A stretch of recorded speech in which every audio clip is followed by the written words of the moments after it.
লজ্জার বাংলাদেশ। এবার কুমিল্লায় জুতোর মালা পরিয়ে ঘোরানো হলো ৭১-এর মুক্তিযোদ্ধাকে। বাংলাদেশের সংবাদপত্র দৈনিক ইত্তেফাক সূত্রে খবর, বাংলাদেশের টেলিভিশন চ্যানেল দেশ টিভির ক্যামেরায় ধরা পড়েছে এই লজ্জার ছবি। পুরা গ্রামের মানুষের কাছে মাপ চাইতে নেবেন নিয়ম নেই, একজন এখন আপনি এই এলাকা থেকে চলে যাবেন না, কোন দিন আমরা চলে যাব। বাংলাদেশের কিছু মানুষ আছেন বলে মনে হয় না। এটা তো সোজা কথা, খুব অমানবিক একটা ঘটনা।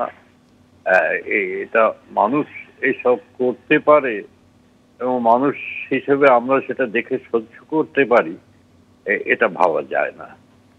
আর মুক্তিযোদ্ধাদের শ্রদ্ধা এবং সম্মান প্রাপ্য, বাংলাদেশকে অন্ধকার থেকে তুলে এনেছে। এখন কি করা যাবে? এখন ওই উলট পুরাণ যাকে বলেছেন রাজশেখর পরশুরামের উলট পুরাণ একটা শুরু হয়েছে। এখন সব চলছে অন্ধকারের দিকে, পেছনের দিকে, শতাব্দী পার হয়ে একটা অন্ধতার দিকে চলেছে। এখন আমাদের এইসব দেখে সহ্য করতে হয়। এটা লজ্জার কথা, মানবতার পক্ষে একটা লজ্জার কথা। একজন প্রবীণ মুক্তিযোদ্ধাকে এইভাবে তারা অত্যাচার করছে তার উপর। এটা অমানবিক নিষ্ঠুরতার চরম বলে আমার মনে হয়। এই সেই লজ্জার ছবি, এই সেই অমানবিকতার ছবি। বাংলাদেশের কুমিল্লার ১৪গ্রাম উপজেলার লুদিয়ারা গ্রামে বীর প্রতীপ খেতাবপ্রাপ্ত এই অশীতিপর মুক্তিযোদ্ধা আব্দুল হাই কানুকে গলায় এভাবেই জুতোর মালা পরিয়ে অপদস্থ করলো সেখানকার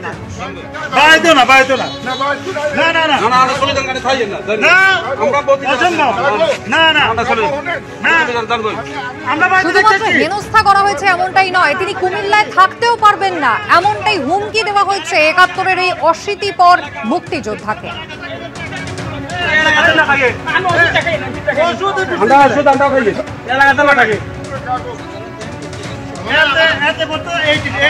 ধিক্কার জানাবার ভাষা খুঁজে পাচ্ছি না আমি এই ঘটনায়।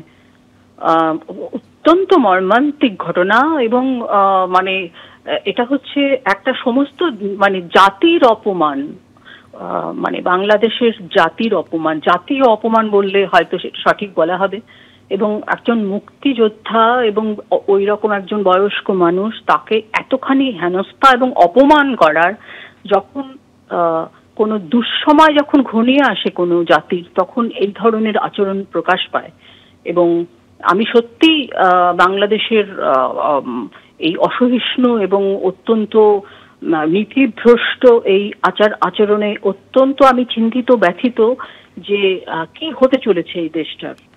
আমরা আমাদের একেবারে আত্মীয় দেশ হিসেবে আমরা বলতে পারি যে এই দেশের এই রকমের চরম অবনতির পরিণতি কোথায় যেতে চলেছে। বাংলাদেশ কি আবার তার নিজস্ব স্বাধীনতা হারাতে বসেছে? এমনই তো এদের চরম অনৈতিক অবস্থা।